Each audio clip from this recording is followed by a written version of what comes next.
తెలియచేస్తూ ఉన్నాను. యెషయా గ్రంథము 12వ అధ్యాయము, పరిశుద్ధ గ్రంథముల నుండి యెషయా గ్రంథము 12వ అధ్యాయము 3-4 వచనాలు చదువుతాం. కావున మీరు ఆనందపడి రక్షణ ఆధారములైన బావులలో నుండి నీళ్లు చేదుకొందురు. ఆ దినమున మీరు ఇలాగునందురు. యెహోవాను స్తుతించుడి, ఆయన నామమును ప్రకటించుడి. జనములలో ఆయన క్రియలను ప్రచురము చేయుడి. ఆయన నామము ఘనమైనదని జ్ఞాపకమునకు తెచ్చుకొనుడి. ప్రియమైన దేవుని బిడ్డలారా, 12వ అధ్యాయం అంతా కూడా ప్రభువారు స్తుతిస్తూ చెబుతున్న మాటలు, ప్రభువారిని స్తుతిస్తూ మాట్లాడుతున్న మాటలు. యెషయా గ్రంథము 12వ అధ్యాయము. ఈ అధ్యాయం అంతా కూడా ఉన్న 6 వచనాల్లో కూడా స్తుతే ఎక్కువగా ఉంటది. దేవుడు చేసిన మేలును బట్టి, దేవుడు చేస్తున్న కార్యాలను బట్టి ఆ ప్రజలందరూ కూడా కృతజ్ఞతాభావముతో దేవుణ్ణి స్తుతిస్తున్నట్లు మనకి కనపడతా ఉంటది. దేవాది మొదటి వచనం దేంతో మొదలైద్ది? ఆయన కోపంతో మొదలైద్ది. కానీ దేవుడు ఆయన కోపాన్ని చల్లార్చుకొని దేవుడు చేసిన పని ఏంటిదంటే ప్రజలకు మేలు చేయటం మొదలు పెట్టాడు.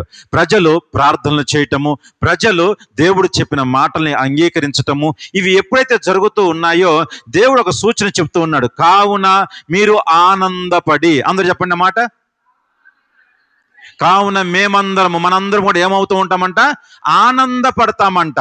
మొదటి వచనంలో బాధ ఏదైతే ఉందో ఆ బాధని పోగొట్టి 3వ వచనంకి వచ్చేపాటికి ఏం చేస్తున్నాడంటే దేవుడు ఆనందపడేటట్లు చేస్తున్నాడంట. మనుషుల జీవితాలలో బాధ అనేది, ఎందుకంటే ఆయనకి కోపం వచ్చింది ముందు, ఆ కోపాన్ని బట్టి మనుషులకి శ్రమలు సంభవించడం కావచ్చు, లేకపోతే ఇబ్బందులు, ఎదురు దెబ్బలు తగలడం కావచ్చు, జరుగుతూ వచ్చింది. అయితే దేవుడు ఏం చేస్తున్నాడంటే తన కోపాన్ని చల్లార్చుకొని మనుషులను ఆదరించటం మొదలుపెట్టాడు, మనుషులకు మేలు చేయటం ఆరంభించాడు. ఎప్పుడైతే మనుషులకి మేలు జరుగుతూ ఉన్నాయో వారందరూ ఆనందపడటం మొదలు పెట్టారంట. ఆనందపడ్డ తర్వాత అక్కడ నేను చెప్తున్న మాట, రక్షణకు ఆధారములైన బావులలో నుండి నీళ్లు చేదుకొందురు. రక్షణకు ఆధారమైన బావులలో నుండి ఏం చేస్తామంటే నీళ్లు చేదుకుంటామంట. ఆ నీళ్లు త్రాగిన తర్వాత నోటి వెంట వచ్చే మాటలు ఏంటివినంటే, యెహోవాని స్తుతించండి, ఆయన నామమును ప్రకటించండి, జనములలో ఆయన క్రియలను ప్రచురము చేయుడి, ఆయన నామము ఘనమైనదని జ్ఞాపకమునకు. ఎప్పుడైతే రక్షణకు ఆధారమైన ఆ బావులలోని నీళ్లు తాగుతామో, ఎప్పుడైతే ఆ రక్షణకి ఆధారమైన బావిలోని నీళ్ళని మనం ఆస్వాదిస్తూ ఉంటామో, మన జీవితంలో మన నోటి వెంట ఏం ఆరంభమైందనంటే స్తుతి అనేది ఆరంభమవుతా ఉంటది.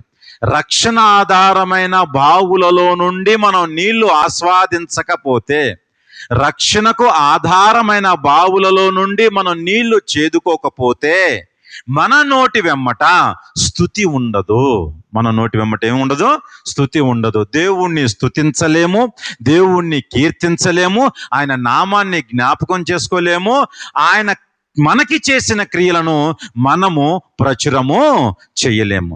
ఈ రోజున మన జీవితాలలో దేవుడు మనకి చేసిన కార్యములను మనము ప్రచురము చేయలేకపోతున్నాము, లేదా దేవుడు చేసిన కార్యములను మనం పక్కన పెట్టి మనుషులు చేస్తున్న కార్యములను గురించి మనం ఎక్కువ ఆలోచన చేస్తున్నాము అనంటే ఇంకా రక్షణార్థమైన బావులో నుండి నీళ్ళు ఇంకా పరిపూర్ణంగా మనము ఆస్వాదించలేకపోతున్నాము. ప్రియమైన దేవుని బిడ్డలారా, మీరందరూ మనందరము కూడా రక్షణ ఆధారమైన బావులలో నుండి నీళ్లు తాగుదుముగాక. ఆమేన్, ఆమేన్, ఆమేన్.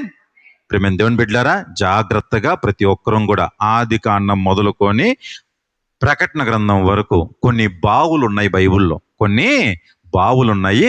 ఆ బావుల గురించి కొన్నిటి గురించే నేను మీ ముందు పెట్టడానికి ఆశపడుతూ ఉన్నాను. అసలు యాక్చువల్గా ఈ కల్చర్ ఎవరు మొదలు పెట్టారయ్యా అనంటే అబ్రహాం గారు మొదలు పెట్టారు. ఈ కల్చర్ని బావులను తవ్వి ఆ బావులలోని నీళ్లు ఇతరులకు ఉపయోగపడాలి, ఇతరులు తీసుకొచ్చి తాగాలి అని చెప్పని చాలా ఆశపడి, అంటే ప్రజలకు మేలుకరంగా ఉండాలి అన్న ఉద్దేశంతో ఏం తవ్వించాడంటే అబ్రహాము గారు బావులను త్రవ్వించడం ఆరంభించాడు.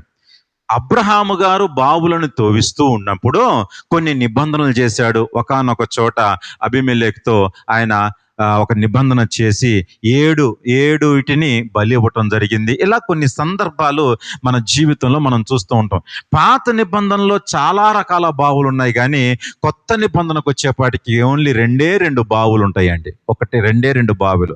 పాత నిబంధనలో చాలా బావులు ఉన్నాయి, కానీ కొత్త నిబంధనకు వచ్చేపాటికి 2 బావుల గురించి మాత్రమే ప్రస్తావన ఉంటది. కాబట్టి దయచేసి ప్రియమైన దేవుని బిడ్డ, ఈ బావులని క్లుప్తంగా నేను మీ ముందు పెట్టడానికి ప్రయత్నం చేస్తాను. ఇక్కడ అబ్రహాము గారు తవ్వించిన బావులలో కొన్నిటిని కొంతమంది వచ్చి ఏం చేశారనంటే పూర్తి చేస్తూ ఉంటారు.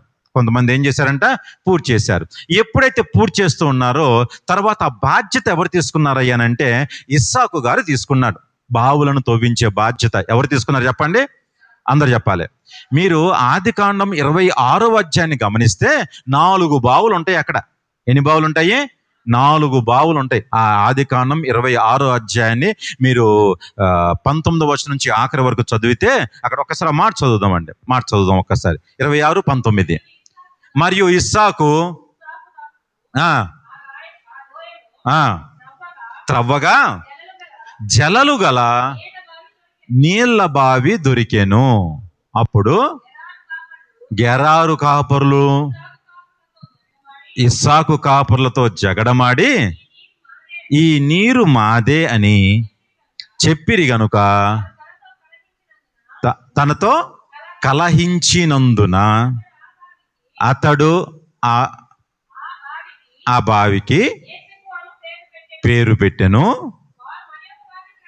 వారు మరి ఒక బావి త్రవ్వినప్పుడు దాని కొరకును జగడమాడిరి గనుక వారికి సిగ్నా అని చాలండి. మీ ఇట్లా చదువుకుంటూ వెళ్తే ఇట్లా బావుల పేర్లు ఉంటాయి, బావులు తవ్వించడం జరుగుతూ ఉంటది. ప్రియమైన దేవుని బిడ్డలారా, అబ్రహాము ఏమి తవ్వించాడు? అందరూ చెప్పాలి. అబ్రహాం ఏం తవ్వించాడు? బావులను తవ్వించాడు. ఎందుకొరకు తవ్వించాడు? ప్రజలకు ఉపయోగపడాలని, ప్రజలు దాని ద్వారా వాళ్ళ దాహాలు తీర్చబడాలని. ఎప్పుడైతే అబ్రహాము బావులను తవ్వించి ప్రజలందరికీ మేలు కలగాలని చెప్పని అబ్రహాము ఆశపడతా ఉంటే ఫిలిస్తీన్లు ఏం చేస్తున్నారు, లేకపోతే అక్కడున్న ప్రజలు ఏం చేస్తున్నారు అనంటే కొంతమంది గిట్టని ప్రజలందరూ వచ్చి ఏం చేస్తున్నారంటే ఆ బావులను పూర్తి చేస్తూ ఉన్నారు. ఆ బావులను ఏం చేస్తున్నారు? పూర్తి చేస్తున్నారు. ప్రియమైన దేవుని బిడ్డలారా, అసలు బావి దేనికి సాదృశ్యము బైబిల్ గ్రంథంలో అని అంటే మనం గుర్తుపెట్టుకోవాల్సింది ఏంటంటే ఒక సిచ్యువేషన్ లేదా ఒక సందర్భం అనుకోండి. కొద్దిసేపు ఒక సందర్భం.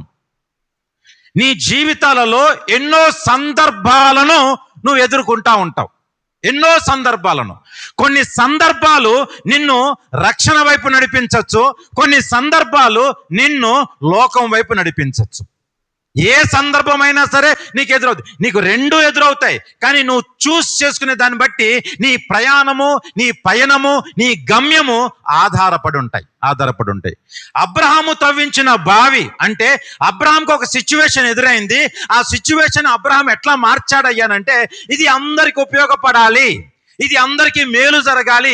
ఈ సందర్భము ద్వారా, ఈ పని ద్వారా, ఈ ఆలోచన ద్వారా, ఈ తలంపు ద్వారా ప్రజలందరూ మేలు పొందాలి అని చెప్పని అబ్రహాము ఆలోచన చేస్తే ఆ పని ద్వారా, ఆ మాటల ద్వారా అవి ఎవరికి మేలు కలగకూడదని చెప్పని అక్కడున్న ప్రజలు ఆలోచించడం మొదలుపెట్టారు. అక్కడున్న ప్రజలు వాళ్ళు ఏం చేస్తున్నారంటే బావుల్ని పూర్తి చేస్తున్నారంట. అబ్రహాము బావుల్ని త్రవ్విస్తున్నాడు, వాళ్ళేమో ఆ బావుల్ని పూడ్చిపెట్టేస్తున్నారు. ప్రియమైన దేవుని బిడ్డలారా, నీకెదురవుతున్న సందర్భాలు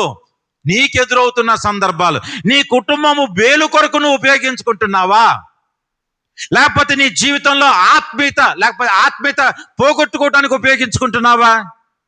నీకు ఎదురవుతున్న ఏ సందర్భమైనా, అది చిన్నదే కావచ్చు, పెద్దదే కావచ్చు, ఏ సందర్భమైనా సరే నీ జీవితంలో నువ్వు చేయాల్సిన పని ఏంటిదంటే అబ్రహాము ఏ విధంగా అయితే ఆలోచన చేశాడో అనేకులకు ఉపయోగపడాలి. ఒక బావి అనేకులకు ఉపయోగపడాలి.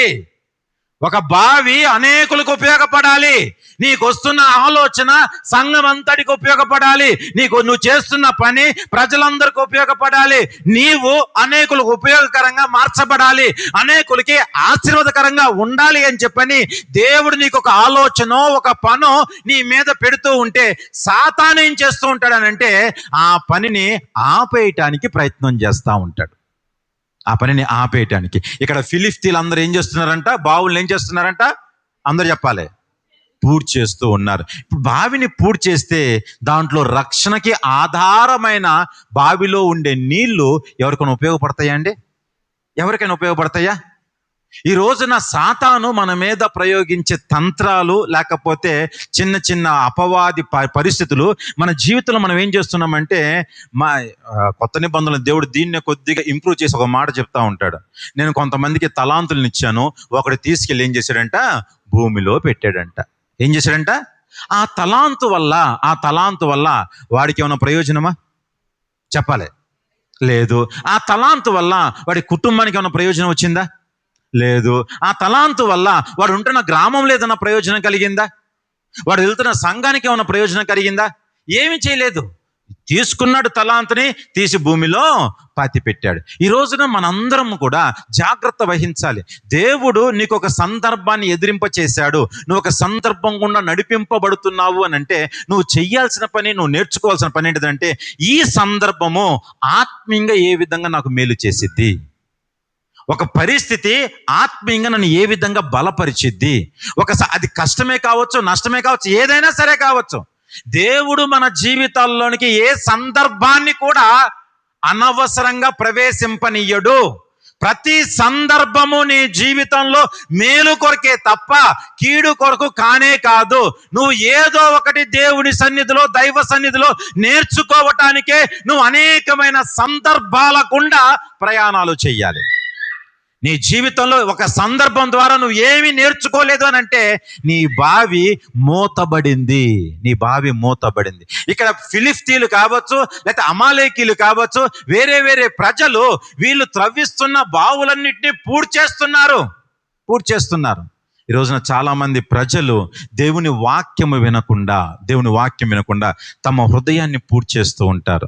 తమ దేవుడి యొక్క వాక్యాన్ని చూడకుండా, లేకపోతే దేవుడి యొక్క కార్యాలు చూడకుండా తమ కంటిని పూడ్చేస్తూ ఉంటారు, లేకపోతే తమ చెవుల్ని పూడ్చేసుకుంటూ ఉంటారు. తమ జీవితాలని ఈ లోకంలో పూడ్చేసుకొని బ్రతుకుతూ ఉంటున్న జనాలు చాలా మంది ఉంటున్నారండి. ప్రేమైన దేవుని బిడ్డలారా, దయచేసి మీ అందరికీ ప్రేమతో మనం చేస్తున్న మాట, అబ్రహాము ఎదుర్కొంటున్న పరిస్థితి రక్షణకు కారణమైంది.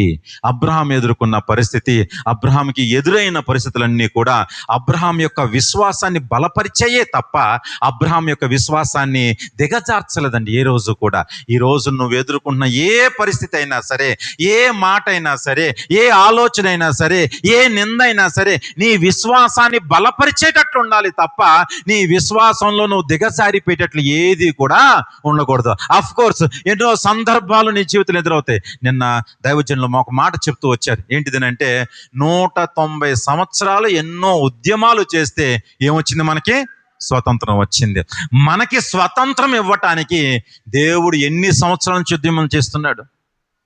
2000 కంటే ఎక్కువ సంవత్సరాల నుంచి అనేకమైన ఉద్యమాలు జరుగుతూ వచ్చాయంట. మనకి స్వతంత్రాన్ని ప్రకటించటానికి, మనకి స్వతంత్రాన్ని ఇవ్వటానికి ఎన్నో యుద్ధాలు, ఎన్నో ఎన్నో కఠినమైన నిర్ణయాలు, ఎన్నో కఠినమైన పరిస్థితులు, ఎన్నో బావుల గుండా ప్రయాణాలు చేసింది లోకమంతా కూడా. మన దేవుని బిడ్డలారా, ఒక్కసారి ఆలోచన చేయి. మరి అన్ని ఉద్యమాలు చేసి దేవాది దేవుడు మన చేతుల్లో ఈ స్వతంత్రాన్ని పెడితే, మనము మరలా స్వతంత్రాన్ని విడిచిపెట్టి మరలా పాపం అనే దాస్యం కిందకి వెళ్ళిపోతే దేవుడు తట్టుకోగలడండి? దేవుడు తట్టుకోగలడా? అబ్రహాము తవ్వించిన బావులు మూతపడుతున్నాయి. మూతపడుతున్నాయి. దేవుడు నీలో పెట్టిన ఆత్మీయత, ఆసక్తి ఏదో సందర్భాన్ని బట్టి, ఏదో పరిస్థితిని బట్టి మూతపడుతుందేమో. దయచేసి ప్రియమైన దేవుని బిడ్డలారా, అలాగొద్దండి. అది మంచిది కాదు, మన జీవితాలకి మంచిది కాదు. అది మంచిది కానే కాదు. ఇక్కడ అబ్రహాము తవ్వించిన బావులు ఏ విధంగా అయితే మూతపడతా ఉన్నాయో, నీ ఆసక్తి, నీ ప్రార్థనా జీవితము, నీ విధేయత, నీ తలంపులు, దేవుడు నీకు ఇచ్చిన టాలెంట్, ఇవన్నీ కూడా సాతాను మూతబడేటట్లు చేస్తుందేమో. ఒక్కసారి బయటికి రా. ఆ దాస్యం నుంచి బయటకు వచ్చేసినట్లయితే దేవుడు ఖచ్చితంగా నిన్ను బహుగా వాడుకుంటాడు. ఇక్కడ దేవుడు అదే చెప్తున్నాడు. అబ్రహాము తవ్వించిన బావులు ఏమైపోతున్నాయంట? మూతపడతా ఉన్నాయంట. దాని గురించి ఎవరు ఆలోచన చేయటం మొదలుపెట్టారు? ఇస్సాకు ఆలోచన చేయటం మొదలుపెట్టారు. ఇస్సాకు జీవితంలో ఒక బావిని తవ్వించాడు. ఆ బావి దేనికి కారణమైంది అంటే వివాదానికి కారణమైంది, లేకపోతే కలహానికి కారణమైంది. ఇస్సాకు తవ్వించిన 4 బావులలో 2 బావులు దేనికి కారణమైనవి అంటే వివాదానికి, కలహానికి దారి తీసినాయి. ప్రేమైన దేవుని బిడ్డలారా, మన జీవితాల్లో కొన్నిసార్లు వివాదాలు లేకపోతే కలహాలు మన కుటుంబంలో కావచ్చు, సంఘంలో కావచ్చు, మనం పనిచేసే దగ్గర కావచ్చు, మన స్నేహితుల మధ్య కావచ్చు, ఎన్నో వివాదాలు ఎదురవుతూ ఉంటాయి, ఎన్నో మనస్పర్ధలు ఎదురవుతూ ఉంటాయి, ఎన్నో స్థితిగతులు ఎదురవుతూ ఉంటాయి. ఖచ్చితంగా అది ప్రతి ఒక్క జీవితంలో. నాకు ఏ వివాదం లేదండి, నా భర్తతో, నా భార్యతో, నా కుటుంబంతో, లేకపోతే సంఘముతో, లేకపోతే బయట పనిచేస్తున్న వాళ్ళతో ఏ వివాదము లేదు అని నేను అనుకుంటున్నావా? అయితే నువ్వు అసలు మనిషిగానే జీవించట్లేదు. అసలు అక్కడ ఏదో ఒక చిన్న వివాదం, నీ మీద బురద జల్లటమో, లేకపోతే నా మీద బురద జల్లటమో, లేకపోతే నువ్వు చేసిన పనిని బట్టి కొంతమందికి నచ్చటమో, నచ్చకపోవటం, ఏదో ఒకటి జరుగుతూనే ఉంటది. ఇక్కడ ఇస్సాకంట 2 బావులు తవ్విచ్చాడంట. ఆ 2 బావుల వల్ల ఏం కలిగిందంట అండి? మొదటి బావి తవ్విచ్చాడు. 19 వచ్చి మళ్ళీ చదవడం ఒకసారి. మరియు ఇస్సాకు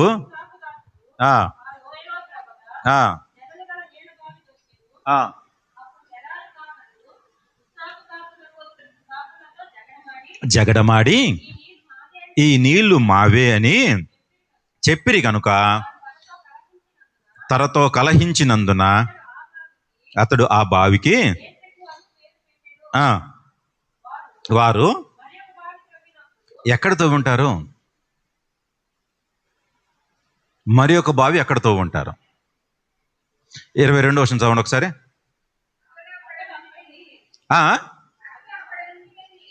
గట్టి చెప్పండి అన్నమాట. మళ్ళొకసారి. ఒక సందర్భం ఎదురైంది, ఒక వివాదం ఎదురైంది. ఇస్సాకు ఏం చేస్తున్నాడయ్యానంటే అక్కడ నుండి ఏం చేస్తున్నాడంట? అందరూ చెప్పాలి.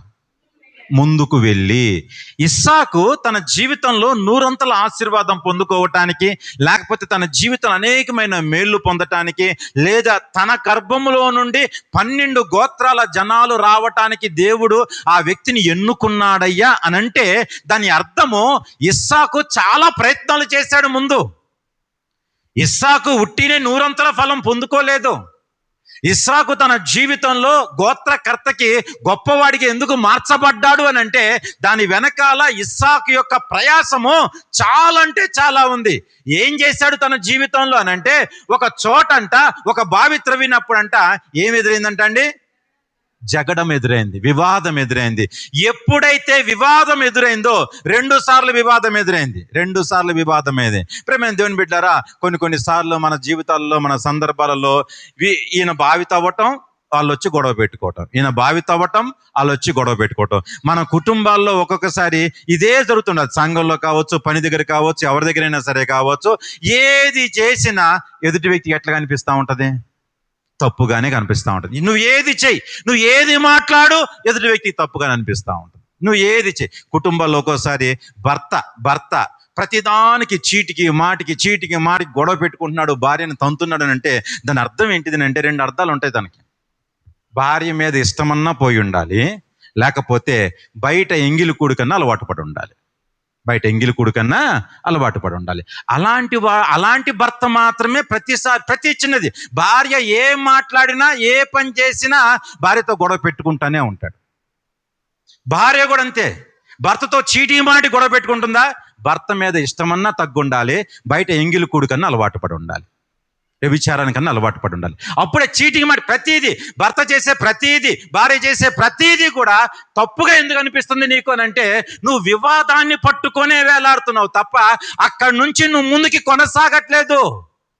ఇస్సాకు చేసిన పని ఏంటిది అని అంటే, వివాదం ఏర్పడింది, ఆ వివాదాన్ని విడిచిపెట్టి, ఆ బావిని అక్కడ విడిచిపెట్టి ముందుకి కొనసాగాడు.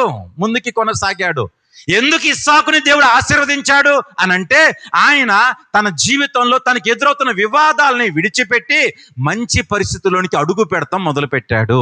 బావుల్ని త్రవ్వటం మానలేదు, ఆయన వివాదాలని విడిచిపెడతాం అలవాటు చేసుకున్నాడు. ప్రేమ దేవుని బిడ్డలారా, అందరి ఇళ్లలో ఫ్రిడ్జ్లు ఉన్నాయి కదా, ఫ్రిడ్జ్లు ఉన్నాయి లేదా? అందరి ఇళ్లలో ఉన్నాయి. ఇప్పుడు ఫ్రిడ్జ్లు వచ్చినాయి, పాతకాలంలో ఫ్రిడ్జ్లు ఏం లేవు. వండిన కూర ఆ రోజు అయిపోవాలని చెప్పి ఆలోచన చేస్తారు, వండిన కూర ఆ రోజు అయిపోవాలని చెప్పని. మనోళ్ళకి ఇప్పుడు టాలెంట్, ఫ్రిడ్జ్ పెరిగిన తర్వాత, ఫ్రిడ్జ్లు వచ్చిన తర్వాత ఏం చేస్తారంటే, వండిన కూర కొద్దిగా మిగిలింది అనుకోండి, వెంటనే పాడేయరు, ఒక వారం రోజులు ఫ్రిడ్జ్లో పెడతారు, దాన్ని తీసుకొని అది తినరు. మళ్ళీ వారం పాడైపోయింది అప్పుడు పాడేస్తారు. మళ్ళీ ఒక వారంలో ఖచ్చితంగా ఎక్కడ ఉండాలి? అది ఫ్రిడ్జ్లో ఉండాల్సింది. ఏమనంటే మర్చిపోయానండి, లోపల పెట్టాను మర్చిపోయాను. సరే, ఫ్రిడ్జ్లో కాదు, అది నిన్నటిదో లేకపోతే మొన్నటిదో కూర ఉంది, మొన్నటిదో కూర ఉంది, అది బయట పెట్టావు, అది ఏమవుతా ఉంటుంది చెప్పాలి? పాడైపోద్దా? ఇప్పుడు ఈ పాడైపోయిన కూర పక్కన ఏదైనా కూరలు పెట్టావు, లేకపోతే ఆ కూర తీసి వేరే దాంట్లో వేసావు, అది కూడా ఏమైపోద్ది? పాడైపోద్దా లేదా? ఒక పాడైపోయిన వస్తువు ఇంకొక వస్తువుని ఏం చేయటానికి ప్రయత్నం చేస్తూ ఉంటుంది? పాడు చేయటానికే ప్రయత్నం చేస్తూ ఉంటుంది. ఒక పాడైపోయిన వస్తువు ఇంకొక వస్తువుని, ఒక పాడైపోయిన కాయ కావచ్చు, పాడైపోయిన కూర కావచ్చు, ఇంకొక వస్తువుని, ఇంకొక కాయని ఖచ్చితంగా పాడు చేయటానికే ప్రయత్నం చేస్తూ ఉంటుంది. మీ జీవితాల్లో మీరు పెట్టుకునే వివాదము, లేకపోతే లోపల పెట్టుకునే ఆలోచన, ఆ వివాద సంబంధమైన సందర్భాలు ఏమి చేస్తుంటాయంటే, మీలో ఉన్న మంచిని కూడా పాడు చేస్తూ ఉంటాయి. మీలో ఉన్న మంచిని కూడా పాడు చేస్తాయి. తెలిసిందా? పక్కల సంగతి తర్వాత నేను ఒక వివాదం నా లోపల ఉంది, ఆ వివాదాన్ని నేను ఎంతసేపు అయితే లోపల పెట్టుకుంటానో, ఒక రోజు ఉంటుంది, 2 రోజులు ఉంటుంది, 3 రోజు ఏం చేస్తూ ఉంటుంది అంటే, నాలో ఉన్న మంచిని అది ఏం చేస్తూ ఉంటుంది? పాడు చేస్తూ ఉంటుంది. ఎప్పుడైతే నాలో ఉన్న మంచి పాడవుతూ ఉంటుందో, ఆటోమేటిక్గా నేనేమవుతానంటే ప్రార్థనకి దూరం అవటము, ప్రార్థన చేసుకోవాలంటే ఇబ్బందిగా మారటం, నాకు సహవాసం చెయ్యాలంటే ఇబ్బందిగా మారటం. కారణం ఏంటిది? లోపల నేను ఏముంచుకున్నాను? ఒక వివాదము, ఒక పాడైపోయిన వస్తువు నా హృదయంలో ఉండిపోయింది. ప్రియమైన దేవుని బిడ్డలారా, మనందరం కూడా నేర్చుకోవాల్సింది ఏంటంటే, ఇస్సాకు ఏం చేశాడంట? ఒక బావిని తవ్వించాడంట, అక్కడ వివాదం ఏర్పడిందంట. ఆ బావిని ఇస్సాకు విడిచిపెట్టి, ఇప్పుడు 22 వచ్చింది చదవండి, గట్టి చెప్పనమాట. అతడు అక్కడి నుండి వెళ్ళిపోయి, మళ్ళీ చెప్దాం, అతడు అక్కడి నుండి ఏం చేశాడంట? వెళ్ళిపోయాడు, వదిలిపెట్టేశాడు, ఆ వివాదాన్ని విడిచిపెట్టేసి వెళ్ళి మరలా ఇంకొక బావి తవ్వాడంట. అక్కడ మరలా ఇంకొక బావి తవ్వాడు. ఆ బావి పేరు ఏంటి తెలుసా అండి? చదవమ్మ, పూర్తి చదువు. ఇప్పుడు దాని విషయమై వారు జగడమాడలేదు కనుక అతడు మనకు ఏం కలుగు చేసెను? ఎడము కలుగ చేసెను. యెహోవా మనకి ఏం కలుగ చేసెను? మనల్ని వివాదం నుండి దూరపరిచెను, మనస్పర్ధల నుండి యెహోవా మనల్ని దూరపరిచెను. లేకపోతే దేవాది దేవుడు అక్కడ ఇస్సాకు చెప్తున్న మాట, యెహోవా నాకు ఎడము కలుగ చేసెను. ఏదైతే వివాదానికి, ఏదైతే భయంకరమైన పరిస్థితికి, ఏదైతే పాపానికి దారి తీస్తుందో, ఆ పరిస్థితుల నుంచి యెహోవా నన్ను ఏం చేశాడంట? నా దేవుడు ఏం చేశాడు? నన్ను దూరపరిచాడు. ఈ రోజున మన జీవితాల్లో పాపానికి దారి తీసే సందర్భాలు, పాపానికి దారి తీసే పరిస్థితులు ఇవేం చేస్తూ ఉంటాయనంటే, మనల్ని దూరం చేయకుండా, మనల్ని దగ్గర చేసుకొని, మనం ఇంకా చెడిపోయేటట్లు, మనం ఇంకా భక్తిహీనతలోకి వెళ్ళిపోయేటట్లు, మనం ఇంకా భక్తి లేకుండా మన జీవితాన్ని కొనసాగించేటట్లు ఇవన్నీ చేస్తూ ఉంటే, దేవుడు ఏం చేస్తున్నాడంటే నీకు ఎడము కలుగ చేస్తున్నాడంట. నువ్వు ఎదుర్కొన్న బాధ నుండి నీకు ఎడము కలగాలని, నువ్వు నీ జీవితాన్ని పాడు చేస్తు, నీ సంతోషాన్ని పాడు చేస్తున్న వాటి నుండి నీకు ఎడము కలగాలని చెప్పని దేవుడు తన ప్రయత్నాలు మొదలు పెట్టాడు. ముందే అవకాశం ఇవ్వలేదు ఇస్సాక్కి. అసలు ముందు ఇస్సాకు యొక్క ఆత్మీయస్థితి ఎట్లా ఉంది, ఇస్సాకు ఏం చేస్తున్నాడు, వీటిని గమనించడానికి కొంతసేపు వదిలిపెట్టేశాడు. మొదటి బావి వివాదం ఏర్పడింది, రెండవ బావి వివాదం ఏర్పడింది, మూడవ బావి నో వివాదం, నాలుగో బావి నో వివాదం. వీరు ఆ 2 బావులు పూర్తి చేశారేమో, కానీ ఈ 2 బావులు మాత్రం పూడ్చబడలేదు. ప్రియమైన దేవుని బిడ్డలారా, ఈ 2 బావులు పూడ్చబడలేదు. ఈ 2 బావులు అనేకులకి దీవెనకరంగా మార్చబడ్డాయి. ఈ రోజున నీ జీవితంలో నువ్వు ఎడమవుతూ ఉంటే, లోకానికి ఎడమవుతూ ఉంటే, వివాదాన్ని గురి చేసే పరిస్థితులకి ఎడమవుతా ఉంటే, నీ జీవితాన్నే దేవుడు అనేకులకి ఆశీర్వాదకరంగా మారుస్తాడు. దేవుడి యొక్క ప్రణాళికే అది నీ పట్ల ప్రణాళికే అది దేవుడి పట్ల. ఈ రోజున దేవుడు అది కోరుకుంటాడు మన దగ్గర. ఇదిగో రక్షణకి ఆధారమైన బావులు. ఒక బావి రక్షణకి ఆధారం అవ్వాలి. ఒక బావి నీ జీవితంలో సంతోషానికి ఆధారం అవ్వాలి. ఒక బావి లేకపోతే ఒక సందర్భము నీ జీవితంలో నీ విశ్వాసం పెరగటానికి ఆధారం కావాలి. నువ్వు సహవాసం చేయటానికి ఆధారం కావాలి. నీ జీవితంలో నీకు ఎదురవుతున్న ఏ సందర్భమైనా, అది అవమానమే కావచ్చు, బాధే కావచ్చు, నిందే కావచ్చు, సంతోషమే కావచ్చు, ఆశీర్వాదమే కావచ్చు, ఏదైనా సరే కావచ్చు, రక్షణకి విశ్వాసానికి అనేకులకి మేలుకరంగా ఉండాలి తప్ప నీ ద్వారా అది భయంకరమైన పూడ్చబడే బావిలాగా ఉండకూడదు. ఇక్కడ ఇస్సాకు తవ్వించిన బావులు అనేకులకి రక్షణార్థమైన బావులుగా మార్చబడ్డాయి. నీ జీవితంలో నువ్వు ఎదుర్కొంటున్న బావులు, నువ్వు ఎదుర్కొంటున్న సందర్భాలు ఎడము కలుగు చేస్తున్నాడంట దేవుడు. ఈ రోజున బాధలో ఉన్నావా, వేదంతో ఉన్నావా, లేకపోతే ఇంకేదో ఆలోచనతో ఉన్నావా, ఒక్కసారి ఆలోచన చేయండి. ఒక్కసారి ఆలోచన చేద్దాము. మనందరము కూడా దేవుడు మనకు ఒక మాట చెప్పగానే, దేవుడు మనకు ఒక మాట చెప్పాడు. అది చెవులతో వింటున్నాము, హృదయంలోకి వెళ్తుంది. ఎంత పని చేసేటట్లు ఆ వాక్యానికి అవకాశం ఇస్తున్నాం మనం.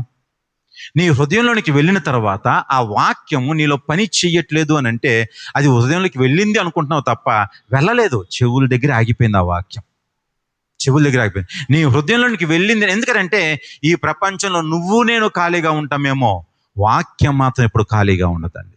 అది ఏం చేస్తుంటే తెలుసా? నిన్ను రేపుతా ఉంటది. వాక్యం ఏం చేస్తూ ఉంటుందో తెలుసా? నిన్ను పరిశుద్ధపరుస్తూ ఉంటది, నీలో ఆసక్తిని పెంచుతూ ఉంటది.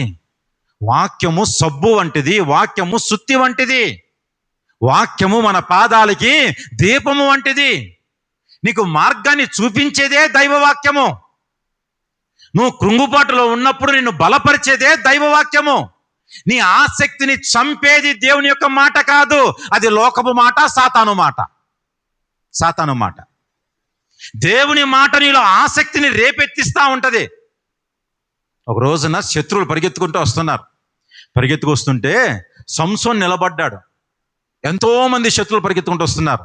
అక్కడ రాయబడ్డ మాట ఒకటి ఉంటుందండి. నిజంగా మాట నేను చదువుతున్నప్పుడు నాకు ఎంత ఆనందం అనిపిస్తుంటుంది అంటే, దేవుని ఆత్మ సంసోనుని రేపెను అని ఉంటుంది అనమాట. ఏం చేస్తుందంట అండి? రేపుతుందంట, ప్రజ్వలింప చేస్తుందంట సంసోన్ని. ఏంటి సంసోను, సైలెంట్గా ఎందుకుంటున్నావు, ఖాళీగా ఎందుకుంటున్నావు? శత్రువు వస్తున్నాడు కదా, ఇదిగో ఈ దవడ ఎముక తీసుకొని వారితో యుద్ధము చేయి. దావీదు, ఎందుకు సైలెంట్గా ఉంటున్నావు? తీసుకో, ఏటిలోని రాళ్ళు తీసుకో. ఇదిగో ఆసక్తిని చంపేసేవాడు, భయపెట్టే గొలియాతుని ఎదుట ఉన్నాడు కదా, ఆ వ్యక్తిని నువ్వేం చేస్తావు? హతము చేయి. వాళ్ళు అవకాశం ఇచ్చారు దైవవాక్యానికి, వాళ్ళ జీవితాల్లో పని చేసేటట్లు వాళ్ళు అవకాశం ఇచ్చారు. ఈ రోజున నీ జీవితంలో కూడా వాక్యానికి అవకాశం ఇస్తే, ఆ రక్షణకి ఆధారమైన బావులను, ఆ బావుల నీళ్లు నువ్వు ఆస్వాదిస్తే, అది నిన్ను రేపుతా ఉంటది, నీలో ఆసక్తిని పెంచుతా ఉంటది. నువ్వు ఇంకా దేవుడు పని చేసేటట్లు, ఇంకా దేవుడికి లోబడేటట్లు, ఇంకా దేవుని యందు ఆనందించేటట్లు, ఇంకా దేవుడి దగ్గర నుంచి దీవెనలు పొందుకునేటట్లు, ఇంకా దేవుడితో మమేకమయ్యేటట్లు అది నిన్ను రేపుతా ఉంటది. దయచేసి ప్రియమైన దేవుని బిడ్డలారా, మన హృదయాలు అట్టి విధానంలో మార్చబడునుగాక. వాక్యానికి అవకాశం, దేవుని యొక్క మాటకి అవకాశం ఇవ్వండి మీ హృదయాలలో. అది నిన్ను ఎప్పుడు విడిచిపెట్టదు, నిన్ను పాడవనివ్వదు. ఎవరిది? దేవుని యొక్క వాక్యము. అది గుర్తుపెట్టుకోవాలి. నిన్ను ప్రతి ఒక్కరితోనండి, మీతో, నాతో, ప్రతి ఒక్కరితో దేవుడు ఏదో ఒకటి చేయించాలని చెప్పని ఇష్టపడతా ఉంటాడు. ప్రతి ఒక్కరు కూడా. ఈ రోజున కుటుంబాన్ని కన్నాడు, లేకపోతే కుటుంబాన్ని సృష్టించాడు, భూలోకంలో పెట్టాడు అని అంటే వ్యర్థముగా కాదండి. కొన్ని మాటలు చదువుతూ ఉంటుంటే బాధ అనిపిస్తూ ఉంటాయి. నోవా కాలం నోవాతో మాట్లాడుతుంటాడు. నేను ఈ తరమంతటిని చూస్తూ వచ్చాను, ఈ తరములో ఉన్న ప్రతి ఒక్క వ్యక్తిని నేను గమనిస్తూ వచ్చాను. కానీ నువ్వు ఒక్కడివే నాకు ఎట్లా కనిపించావు? నీతిమంతుడిగా కనిపించావు. ప్రతి వ్యక్తిని, ఆ తరంలో 1,00,000 మంది ఉన్నారా, లేకపోతే 2,00,000 మంది ఉన్నారా, లేకపోతే 10,00,000 మంది ఉన్నారా, ప్రతి వ్యక్తిని గమనించాడంట. ఈ ఓడ చేసే పనిని అప్పచెప్పుదాము అని చెప్పి ప్రతి వ్యక్తిని గమనిస్తూ వచ్చాడంట. ప్రతి వ్యక్తిని అరే ఈ బిడ్డకి ఈ పని అప్పచెప్దాం, ఈ బిడ్డని ఈ విధంగా వాడుకుందాం, ఈ బిడ్డని ఈ విధంగా తయారు చేద్దాం అని చెప్పి గమనిస్తూ ఉంటుంటే అక్కడ నీతిమంతుడిగా కనపడ్డ వ్యక్తి ఎవరు అని అంటే నోవహు మాత్రమే. ఈ తరం అంతటిలో నీ తరములో, నీ కుటుంబములో నువ్వు నీ దేవునికి ఎట్లా కనిపిస్తున్నావు? చేతులు కట్టుకొని కూర్చున్న వ్యక్తికి కనిపిస్తున్నావా? లేకపోతే యెషయా వలె నేనున్నానయ్యా, నాకు పని చేసే సామర్థ్యాన్ని ఇచ్చావయ్యా, పాట పడే సామర్థ్యాన్ని ఇచ్చావయ్యా, ఆత్మీయ ఎదిగి సామర్థ్యాన్ని నాకు ఇచ్చావయ్యా, నీ చేత దీవెనలు పొందుకునే గొప్ప ఆధిక్యతను నాకు ఇచ్చావయ్యా, నన్ను వాడుకో అయ్యా అని చెప్పని ముందుకు వస్తున్నావా? ఏ బావి దగ్గర ఆగిపోయావు నువ్వు? ఏ బావి దగ్గర ఆగిపోయావు? మీరు ఇంటికి వెళ్తే ఒక ఎక్సర్సైజ్ చేయండి. ఏంటిదనంటే, అందరి దగ్గర వాటర్ బాటిల్స్ ఉంటాయి కదా, అందరి దగ్గర ఇలాంటి సైజు ఒక వాటర్ బాటిల్ తీసుకోండి, పట్టుకొని ఫుల్ వాటర్ పెట్టండి. దీంట్లో ఫుల్ వాటర్ పెట్టండి. వాటర్ పెట్టి ఏం చేస్తారనంటే ఇట్లా చాచి పట్టుకోండి. ఇంటికి ఖచ్చితంగా అందరు చెప్పి నెక్స్ట్ వీక్ అడుగుతా అందరిని, మీరు ఎంతసేపు పట్టుకుంటారో నాకు టైం చెప్పాలి. ఓకేనా? నెక్స్ట్ వీక్ ఖచ్చితంగా అడుగుతా.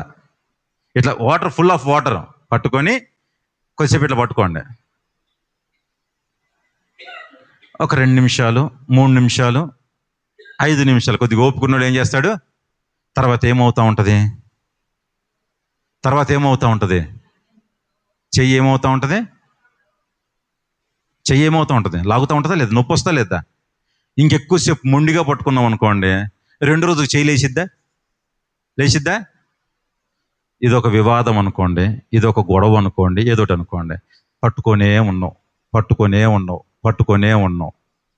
నువ్వు అనుకుంటున్నా నేను పట్టుకున్నాను, దీని సంగతి, దీనికి సొట్ట ఒకటి పడిందండి, దీని సొట్ట కింద పడింది, సొట్ట పడింది అనమాట. కింద ఇంకో సొట్ట ఉంటుంది, ఒక 2-3 సొట్టలు ఉంటాయి. ఈ సొట్ట సంగతి ఏదో చేయాల్సిందే, నేను ఈ సొట్ట తీసేదాకా నేను ఊరుకోను, అసలు ఈ సొట్ట సంగతి ఏంటో చూస్తానని చెప్పని పట్టుకున్నావు, గట్టిగా పట్టుకున్నావు. ఆ సొట్ట సొట్ట పోద్దా? మనకి దీనికి ఇది ఇచ్చింది దేనికి?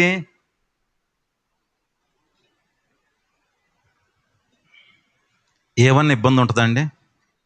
ఏమైనా ఇబ్బంది ఉంటుందా?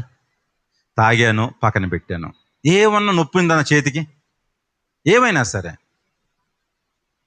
ప్రియమైన దేవుని బిడ్డలారా, ఇస్సాకు ఒక బావి దగ్గర ఏమి ఎదురైందంటండి? గట్టి చెప్పాలి. ఆ బావి దగ్గర ఆగిపోయావేమో, అందుకే నీ జీవితంలో సంతోషం పోతుంది, ఆనందం పోతుంది. నీ చేతులారా నీ సంతోషాన్ని పోగొట్టుకుంటున్నావు.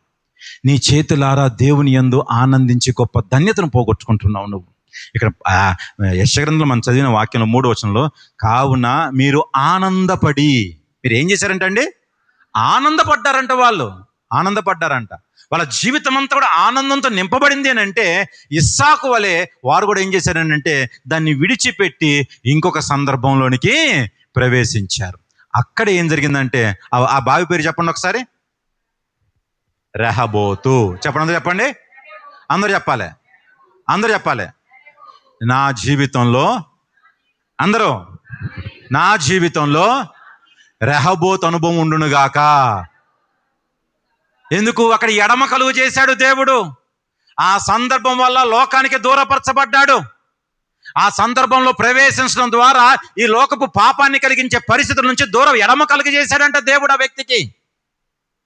లోకంలో చెడు మాటలకి, అవిశ్వాసపు మాటలకి నిన్ను దేవుడు ఎడము కలుగ చేయునుగాక. రెహబోతు అనుభవం మన జీవితాల్లో మెండుగా ఉండునుగాక. ఆమేన్. ప్రియమైన దేవుని బిడ్డారా, అక్కడ ఎడమ కలుగ చేశాడు, ముందుకు ప్రయాణమయ్యాడు. ఈరోజు నువ్వు నేను కూడా ముందుకు కొనసాగుతా ఉండాలండి, ఆగిపోకూడదండి. ఎక్కడ కూడా మన జీవితంలో ఎన్నో ఎదురవుతాయండి, ఆగిపోవటం కాదండి. సంఖ్యాకాండంలో దేవుడు అంటూ ఉంటాడు, ఇస్రాయల్ అలిసిపోయి ఒక చోట కూర్చున్నారంట. కూర్చుంటే అంటూ ఉంటాడు దేవుడు మోషేని పిలిచి, ఎందుకు ఆగిపోయారయ్యా, ఎందుకు ఆగిపోయారా? అయ్యో, నేనున్నా కదా, ఆ అలసటలో కూడా నేను బలాన్నిచ్చే దేవుడని వాళ్ళు గ్రహించాలి కదా, ఆ బాధలో కూడా నేను వారిని నడిపించే దేవుడన్న ఆ జ్ఞానము వాళ్ళు కలిగి ఉండాలి కదా. ఎందుకు ఆగనిస్తున్నావు? ఎందుకు వాళ్ళు ఆగిపోతుంటే ఊరుకున్నావు? లేదు, నడిపించు. చెప్తుంటాడు, సాగిపోవుడి. ఏం చేస్తున్నాడంట? ఏం చేయాలంట? సాగిపోవాలంట. పాట పాడతాం, ఆగిపోను నేను, సాగిపోదు నేను. పాటకు బాగుంటుంది అది. అని ఎంత బాగా పడతాం, ఎంత ఊపుతో ఉత్సాహంతో పడతాం. ఆగిపోను నేను సాగుతానే ఉంటా అని చెప్పని. కానీ ఎక్కడి దాకా సాగుతాం? సాగుతున్నాం? నీ ప్రయాణము, నువ్వు సాగటం ఆరంభించింది ఎక్కడి దాకా ప్రయాణం అవ్వాలి తెలుసా? పరలోకంలోనే నీ అడుగు ఆగాలి. పరలోకంలోనే నీ అడుగు ఆగాలి. మధ్యలో ఆగటానికి వీల్లేదు. తెలిసిందా? సిద్ధనా వద్దు అసలు. మన జీవితాలకి కావాల్సింది ఏంటంటే రెహబోతు. మన దేవుని బిడ్డలారా, మరొక బావి గురించి మనం ధ్యానం చేద్దాము. మీరు కొత్త నిబంధనకు వస్తే 4వ అధ్యాయము, యోహాను సువార్త 4వ అధ్యాయము 2వ వచనం చదువుదాం ఒక్కసారి త్వరగా. ఆయన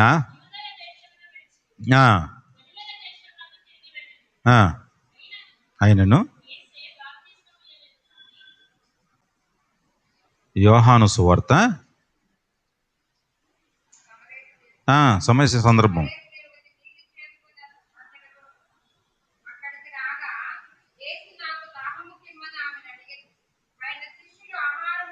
ఆరో వచనం చదవండి ఒకసారి. ఒక్క నిమిషం ఆగదాం. అక్కడ ఏమి బావి ఉండెను? మళ్ళొకసారి ఇది ఏమి బావి? కొత్త నిబంధన మొత్తం ఇదొక్కటే బావి. కొత్త నిబంధన మొత్తం కూడా ఇదొక్కటే బావి. పాత నిబంధనలో అబ్రహాము ఒక్కడే 7 బావులు త్రవ్విస్తాడు, ఇస్సాకు ఒక్కడే 4 బావులను త్రవ్విస్తాడు. ఇలాగా ప్రజల మధ్యలో కొంతమంది రాజులు వాళ్ళ రాజ్యాల కొరకు ఎన్నో బావుల్ని త్రవ్వించారు. ప్రేమైన దేవుని బిడ్డలారా, మీరు పాత నిబంధన అంతా గమనిస్తే అనేకుల్ని దేవుడు రక్షకులుగా పెట్టినట్లు మనం చూస్తూ ఉంటాము. మీరు న్యాయాధిపతుల్లోనూ దినవృత్తాంతాలు చూస్తూ ఉంటే ఫలానా రక్షకుడు. కానీ మనం కొత్త నిబంధనలో ప్రవేశించిన తర్వాత మనకి ఏకైక రక్షకుడు ఎవరోనంటే మన యేసు ప్రభువారే తప్ప మిగతా ఏ రక్షకుడు కూడా మనకి లేనే లేడు. పాత నిబంధన అనేక మంది రక్షకులు ఉండొచ్చు. మనుషుల చేత ఏర్పరచబడ్డవారు, మనుషుల చేత మెప్పింపబడ్డవారు, మనుషులు కొనియాడిన రక్షకులు ఎంతో మంది ఉండొచ్చేమో. కానీ పరలోక ఆనందాన్ని ఇచ్చే రక్షకుడు, మన పాపాల నుండి మనల్ని విడిపించే రక్షకుడు కేవలము యేసు ప్రభువారు మాత్రమే. అందుకని కొత్త నిబంధనలో ఒకటే ఒక బావి గురించి ప్రస్తావన ఉంటుంది తప్ప మిగతా బావులు ఎక్కడ మీరు ఏదన్నా ప్రయత్నం చేయండి. ఇంకొక బావి గురించి చెప్పి నేను ముగించేస్తాను. ఈ బావి కాకుండా ఇంకొక బావి ఉంటుంది కొత్త నిబంధనలో. 2 బావులు, మిగతా బావులు లేవు ఇంకా. కానీ మీరు పాత నిబంధనలో మీరు చదవండి, ఎన్నో బావులు మీకు తారసపడతా ఉంటాయి. ఎంతో మంది మనుషులు ముందుకొచ్చారు. మేము ఇది చేస్తాం అని చెప్పని ఎంతో మంది ముందుకొచ్చారు తప్ప వాళ్ళు ఫెయిల్ అయిపోయినట్లే దాఖలు ఉంది తప్ప వాళ్ళు సక్సెస్ అయ్యి వాళ్ళ జీవితాల్లో యేసు ప్రభువారు చేసినట్లు దేవుడికి మమేకమయ్యేటట్లు, లేదా రక్షణను మనకి ఇచ్చేటట్లు, లేదా మన పాపాల నుండి మనల్ని విడిపించే వ్యక్తులు పాత నిబంధనలో ఒక్కరు కూడా లేరు. ప్రేమైన దేవుని బిడ్డలారా, మనం చదువుకునే బావి యాకోబు బావి. ఇది ఎలాంటి బావి అని అంటే ఒక వ్యక్తిని నూతన పరిచిన బావి. చెప్పండి. ఒక వ్యక్తిని ఏం చేసిందంటే ఇది అందరు చెప్పాలి. ఒక బావి దేనికి దారి తీసింది? వివాదానికి దారి తీసింది. ఒక బావి దేనికి దారి తీసింది? వివాదానికి. ఇంకొక బావి దేనికి దారి తీసింది? ఎడబాటుకి దారి తీసింది. లోకం నుంచి ఎడబాటుకి దారి తీసింది ఇంకొక బావి. ఇక్కడ ఈ యాకోబు బావి ఒక వ్యక్తిని ఏం చేసిందంట? నూతన పరిచిందంట. ఒక వేశ్య వచ్చింది అక్కడికి, యేసు ప్రభువు మాటలు వింది. ఆమె ఏమైందంట అండి? నూతన పరచబడిందంట. ప్రియమైన దేవుని బిడ్డలారా, నిజంగా ఈ సందర్భాన్ని మన జీవితంలో, అందరి జీవితాల్లో ఈ యాకోబు బావి సందర్భము, అనుభవము కలిగి జీవించుదురుగాక. మనం నూతన పరచబడాలి. మనం మన జీవితాల్లో ఇంకెంతసేపు ఆ సిద్ధన దగ్గర ఆగిపోతున్నాం మనం. తర్వాత రెహబోతుంది.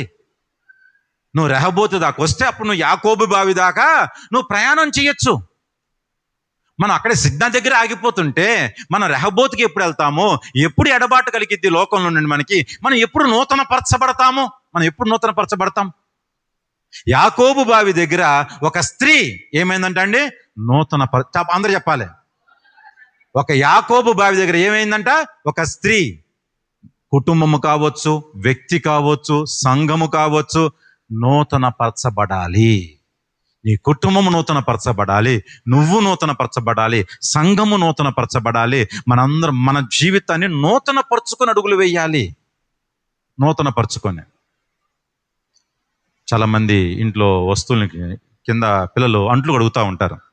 ఏదైనా ఒక చిన్న వస్తువు దాని నిండా మురికో లేకపోతే ఏదో ఉండిపోయినప్పుడు దాన్ని ట్యాప్ కింద పెట్టామనుకోండి, ఫస్ట్ ఈ పడ్డ వాటర్ అంతా కూడా దాంట్లో పడ్డ వాటర్ అంతటిని మురికిగా మారుస్తాయా, మంచిగా చేస్తాయా? ఎందుకు? దాంట్లో గ్లాసులో ఏముంది? మురికి ఉంది కాబట్టి పడ్డ వాటర్ అంతా కూడా ఏం చేస్తూ ఉంటుంది? దాన్ని మనం తీసి తాగడానికి పనికిరాదు. అప్పుడు అది పనికొచ్చిద్దా? నీళ్ళన్నీ ఏమైపోతున్నాయి? మురికి అయిపోతున్నాయి.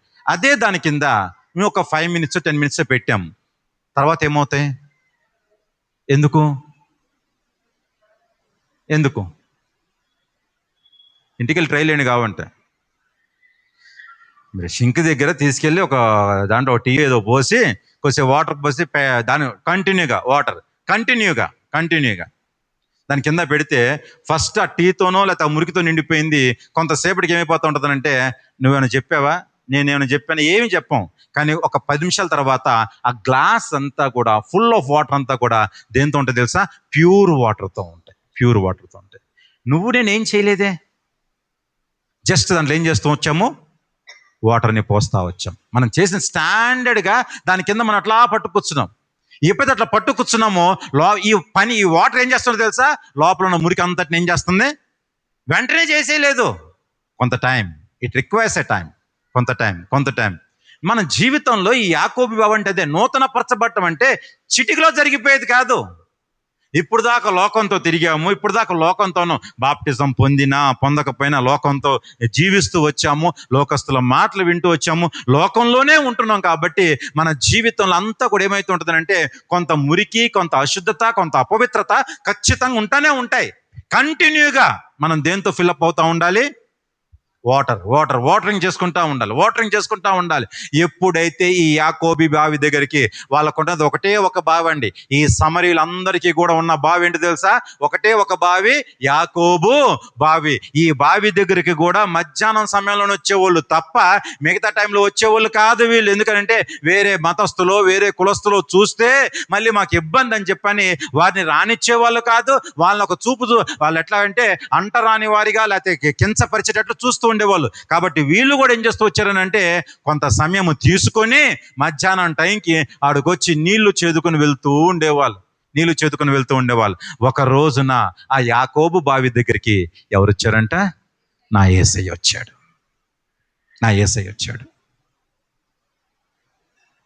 ముందు రోజు వచ్చింది, నీళ్లు చేదుకొని వెళ్ళింది. ఆ రోజు యేసయ్య రాలే. ఆ ముందు రోజు వచ్చింది, యేసయ్య నీళ్లు చేదుకొని వెళ్ళింది. యేసయ్య లేడు అక్కడ.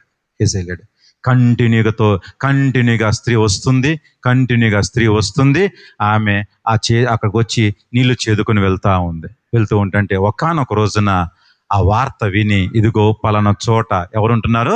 సమరయ స్త్రీ ఉంటుంది, ఆ వ్యక్తిని నేను దర్శించాలి అని చెప్పని వెళ్ళాడు.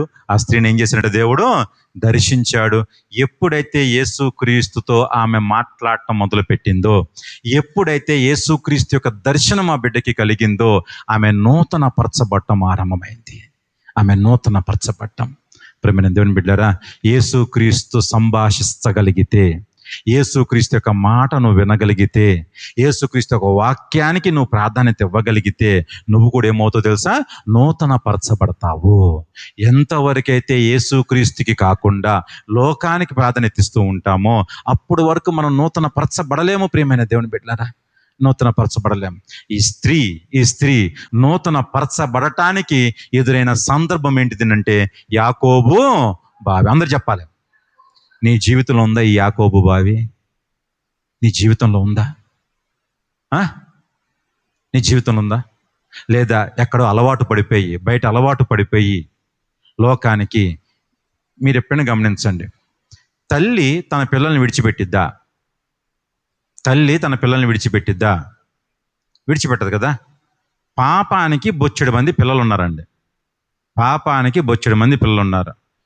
ఎవరు అని అంటే శరీర క్రియలు అనుకోండి, లేకపోతే లోక సంబంధమైన వ్యభిచారం అనుకోండి, దొంగతనాలు కావండి, 10 ఆజ్ఞలు ఇతరులు ఆశించటము, లేకపోతే ఇంకేదో వరుసగా అసూయ, కోపము, ద్వేషం, ఇవన్నీ కూడా. పాపం ఎప్పుడు కూడా వీటిని విడిచిపెట్టదండి. వీటిని ఎప్పుడు విడిచిపెట్టదు. మనుషులు, తల్లిదండ్రులు ఏం ఆలోచన చేస్తూ ఉంటారు? మా పిల్లలు ఏమవ్వాలి? అభివృద్ధి చెందాలి. మా పిల్లలు ఏమవ్వాలి? ఈ ఆలోచన ప్రతి తల్లికి ప్రతి తండ్రికి ఉంటుంది కదా. ప్రతి తల్లికి ప్రతి తండ్రికి ఉండే ఆలోచన ఏంటంటే, నా పిల్లలు అభివృద్ధి చెందాలి, నా పిల్లలు విస్తరించాలి, నా పిల్లలు ఎందుకంటే గొప్పగా మారాలి. పాపము కూడా అదే ఆలోచనతో ఉంటుంది. అంటే మీకు వచ్చిన ఆలోచన తప్పని నేను అనట్లేదండో, అంటే ఎట్లా అనేది నేను చెప్తున్నాను. ఈ పాపం కూడా ఏం చేస్తూ ఉంటుంది అంటే, నా పిల్లలు అసూయ, కోపము, ద్వేషం ఇవన్నీ కూడా విస్తరించాలి ప్రజల్లోనికి. ఏం చేయాలి? ఇది విస్తరించాలి. దేవుడు కూడా ఏం చేస్తూ ఉంటాడనంటే, నా పిల్లలు ఆత్మ ఫలాల్లో విస్తరించాలి అని చెప్పని దేవుడు కూడా ఎదురు చూస్తూ ఉంటాడు. దేవుడి పనేమో పిల్లలు ఆత్మలో విస్తరించాలని, సాతాను పనేమో పిల్లలు దేంట్లో విస్తరించాలి? పాపములో విస్తరించాలని. ఈ రెండిటికి మధ్య చాలా అంటే చాలా యుద్ధం జరుగుతూ ఉంటుంది. దేవుని యొక్క ఆత్మకి, లోక సంబంధమైన ఆత్మకి చాలా అంటే చాలా యుద్ధం జరుగుతూ ఉంటుంది. ఈ యుద్ధం జరిగి ఎవరికి లోబడతాం అనేది ఇంపార్టెంట్ అండి. ఎవరికి లోబడతాం అనేది ఇంపార్టెంట్. ఇప్పుడు నీ జీవితంలో కూడా యుద్ధం జరుగుతుంది. ఆత్మకి, నీలో ఉన్న శరీర క్రియలకి, నీలో ఉన్న సిద్నాకి, ఆ బావికి, యాకోబు బావికి ఏం జరుగుతుందంట? యుద్ధం జరుగుతుంది. యాకోబు బావి ఏమో వచ్చి నా నీళ్లు తాగు అంటా ఉంటది, నా దగ్గరికి రా అంటా ఉంటది, ఆత్మలో నడిపింపబడు అని అంటది, దేన్ని పట్టించుకో మాకంటది, ఎన్నెన్నో చెప్తా ఉంటది. కానీ స్నిగ్ధ ఏం చేస్తూ ఉంటది అంటే, వివాదాలు రేపుతా ఉంటది, జగడాలు రేపుతా ఉంటది, కలహాలు రేపుతా ఉంటది, భయంకరమైన పరిస్థితికి నువ్వు దిగజారిపోయేటట్లు చేస్తూ ఉంటది. నువ్వు నేర్చుకోవాల్సింది ఏంటంటే, ప్రభువా నన్ను ఇస్సాకులాగా మార్చు ప్రభువా అని. అల్లప్పుడు వెంటనే నన్ను ఎట్లా మారుస్తావు? నువ్వు ఇస్సాకులాగా మార్చు, నన్ను ఇస్సాకులాగా మార్చు. ఇక్కడ ఈ బావి దగ్గర ఒక స్త్రీ ఏమైందంటే అండి, నూతన పరచబడింది. ప్రేమైన దేవుని బిడ్డలారా, వస్తుంది ఇట్లా చెబుదాం ఒకసారి అందరం. నేను నూతన పరచబడును గాక, నా దీవెనలు నూతన పరచబడును గాక, నా కుటుంబము నూతన పరచబడును గాక, నా ఉద్యోగము నూతన పరచబడును గాక. నీ జీవితంలో నువ్వు ఎన్ని దీవెనలు అయితే పొందుకోవాలో వాటిని దేవుడు నూతన పరచటానికి, అందుకే అంటున్నాడు, అనుదినము నూతన వాత్సల్యం ఎడల నాకేమవుతుంది? కలుగుచున్నది. ఎందుకు నూతన వాత్సల్యం కలుగుతుంది? మిమ్మల్ని నూతనంగా మార్చటానికి, మనల్ని నూతనంగా ఆశీర్వదించటానికి. మనం ఎంతసేపు నూతన పరచబడతా ఉండాలి. ఎప్పుడైతే ఆ నూతన పరచబడే పరిస్థితులు మనం ఉంటామో మనల్ని దేవుడు బహుగా ఆశీర్వదిస్తూ ఉంటాడండి. అంటే బహుగా డబ్బులు ఇస్తాడో లేదో నాకు తెలియదండు, నన్ను అడగద్దు ఆ విషయం. ఇప్పుడు నేను ఈ మధ్య కొంతమంది దైవజనులు కొన్ని మాటలు చెప్తా ఉన్నారు. ఏంటంటే మన పరిస్థితి అది, అంటే కొన్ని సార్లు మనకి మేబీ ఆ మాటలు ఇష్టమేమో తెలియదు. మరి మనకి ఈ రామారావు బ్రదరు, ఆ రామారావు బ్రదరు మైలంలో పనిచేస్తున్నారు. ఇప్పుడు ఇద్దరు మైలనే కదా బ్రదరా, ఇద్దరు పనిచేస్తున్నారు. మళ్ళీ మారిపోయిందా? మ్యాట్రిక్స్ మారిపోయింది. ఇప్పుడు నేను ఇద్దరిని నుంచోబెట్టి ఏమంటానంటే, దేవుడు మీరు పని చేస్తున్న కంపెనీలకి మిమ్మల్ని ఓనర్లను చేయను గాక అన్నాను నేను. మీరు పని చేస్తున్న కంపెనీకి మిమ్మల్ని ఓనర్లను చేయను గాక అన్నాను నేను. ఇప్పుడు వీళ్ళిద్దరు ఎవరు ఓనర్ అవుతారు? ఇద్దరు ఒకటే కంపెనీకి పని చేస్తున్నారు కదా, ఒకటే కంపెనీలో పని చేస్తున్నారు లేదా? ఇప్పుడు వీళ్ళిద్దరు ఇట్లా ఆ కంపెనీకి ఎవరు ఓనర్ అవ్వాలి చెప్పండి?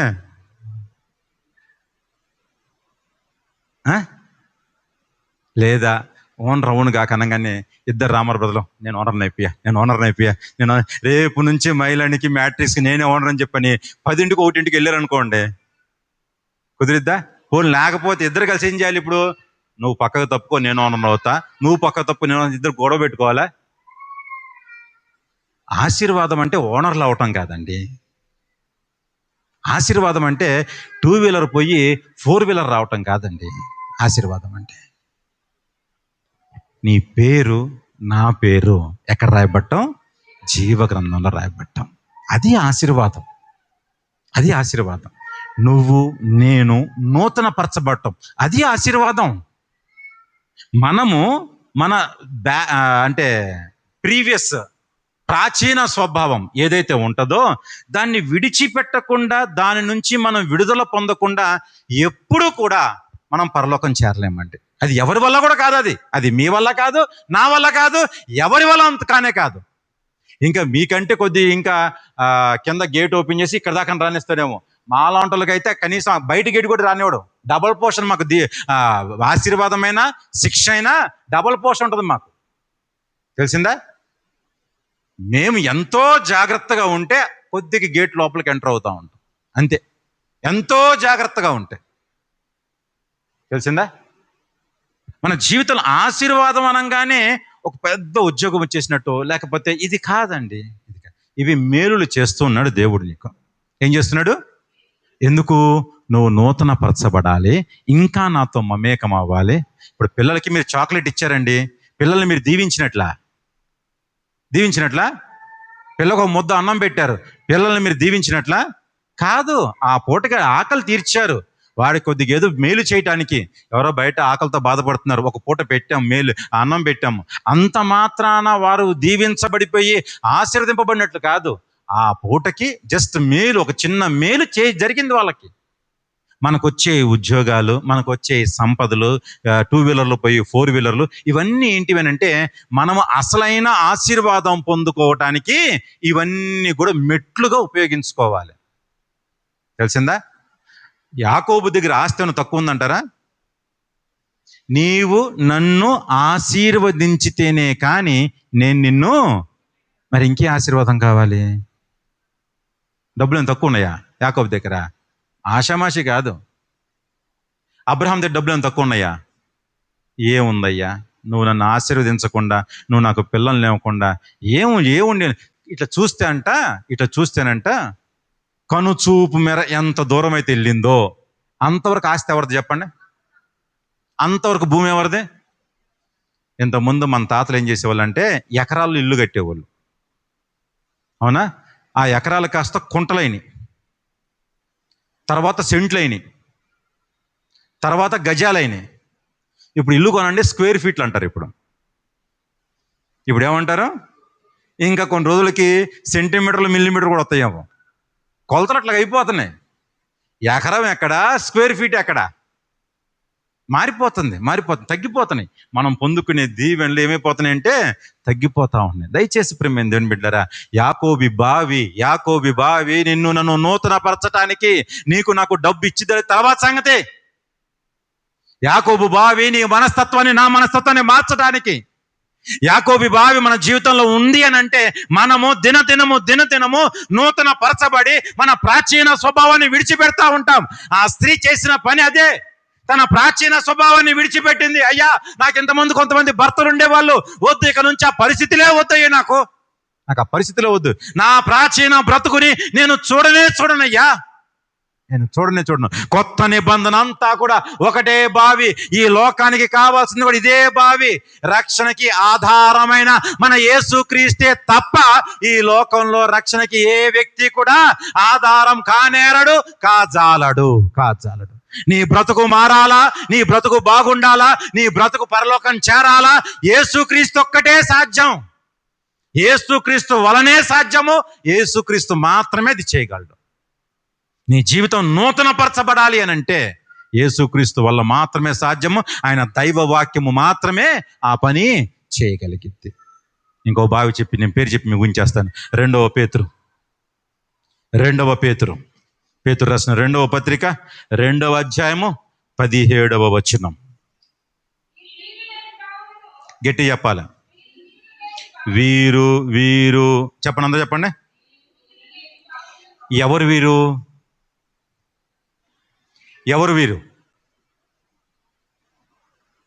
16వ వచనంలో ఆన్సర్ ఉంటుంది. అది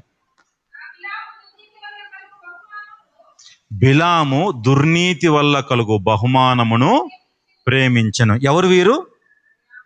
బిలాములు కాదు, బహుమానాల్ని ప్రేమించేవారు. అందరూ చెప్పాలి. బహుమానాల కొరకు పరుగులు తీసేవారు వీరు. వీరు ఎట్లాంటి వారంటండి?